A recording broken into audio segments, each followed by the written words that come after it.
Hi you guys, welcome back to my channel. So today I want to talk to you about something a little bit different. I want to talk to you about internet scammers. So my husband and I went on a trip for my birthday weekend, like I told you guys I was going to do. And while we were on our vacation trip, we received a text message from an interested prospect who wanted to come in and join the gym.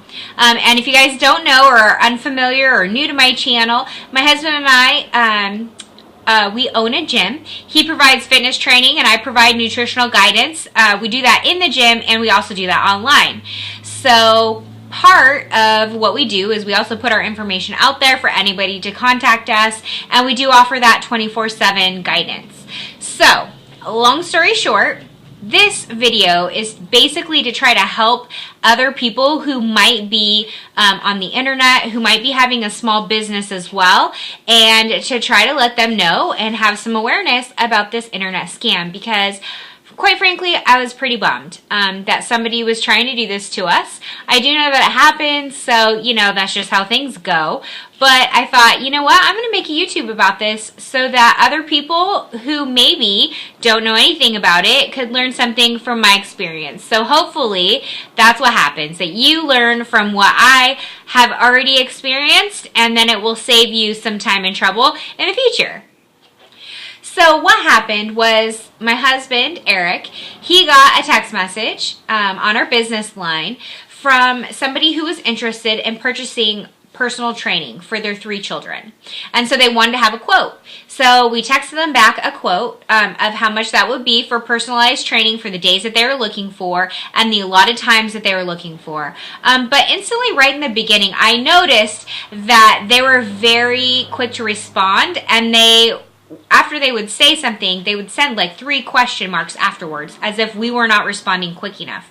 And then they continued this process through our conversation where they wanted us to respond very fast. And it made me unnerving because I'm not really fast on my feet as far as thinking things through. I like to really kind of think it through, have that whole process. I don't really like to answer Johnny on the spot right away because I feel like I might answer incorrectly, give the wrong information, and that's just how I personally work. So my husband and I both kind of thought that was interesting, but you know, we went with it. So we moved on, and that actually, after I researched it, is item number 1. Somebody who is scamming you is going to be pressuring you and wanting to basically get your hook and bait. So they're wanting to get you to solidify an amount of money. And then they're also wanting you to believe their story. So we got this elaborate story about how it was his 3 kids with all their personalized goals. And then also they gave us their names and their ages and all of that. And then after we basically understand that this is what it's going to be, he wanted to know if he could pay through credit card, which we do accept credit cards and debit cards, so we could go ahead and move forward. Well, it was at this point when this texting was going on for a very long time. And, you know, I just felt like we needed to have some human contact. It's okay to ask for pricing and that sort of thing. I don't discourage anybody from texting. We're all very busy. But at some point, you really do need to kind of make that connection, because personalized training and nutrition guidance really is a personalized thing. And so it takes more than just texting to find that out. So I encouraged my husband to call him, and he tried to call, and in which case the phone said it did not accept phone calls. It was a text-only phone, which also was very interesting because why would it only be text only?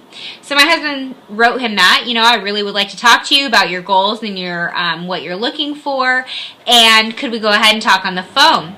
And he was reluctant. He did not want to talk on the phone. He wanted to continue texting and also pressurizing when we were going to go ahead and meet at this location.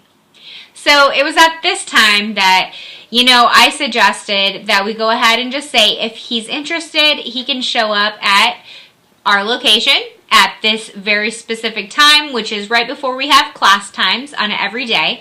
And if he's interested, then he can go ahead and sign up at that time. Because obviously, if he's looking for his kids to come to us, he must live within the area. So basically we just set up a time for them to show up at the gym. If you would like to have services and training, we will need to see you in person, and this is the times that we will be available. And then we gave them several options. At this point though, we definitely knew that it was a scam and that it was not legit. I had kind of Googled really quick to find out small business scams within the area, and I had read, and the top 3 were the ones that we had just addressed. So the other really interesting thing that I found about this whole scenario was the fact that this person kept stating that when they were going to arrange for their kids to be dropped off, he wanted to arrange a charter bus. He was going to have them dropped off at our location. He had to pay like a 15% fee. And so he wanted to know how much it was going to be so that he could tack on this fee. And then he kept asking us, I have to do this for you. Can I ask you a favor? Can you please do something for me? So I basically realized that if he was asking us to do something for him, then obviously this is not legit. It's a scam. He's trying to get money or something from us. So during my Google search, I did find out that what happens in these type of cases are a lot of times they will, people will ask you for a projected price for the product that you're giving them, and then they will in fact overpay. And when they overpay, then seemingly they also need to have a refund. And so they'll have you go through a lot of transactions to give them their refund back. And in which case what happens is you, in fact, are laundering money for them. And if it's not that case, then what happens is they never really gave you the money to begin with.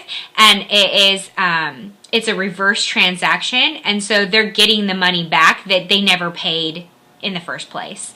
So I'm really thankful that, you know, we kind of had our wits about us and we thought about this for a second and realized, I don't think that this jives or sounds correct. And so I thought, since it was discouraging for us, that maybe we could share this information and it could be helpful for other people who possibly have a small business or who offer that online. I hope you're having a great one. Bye, everyone.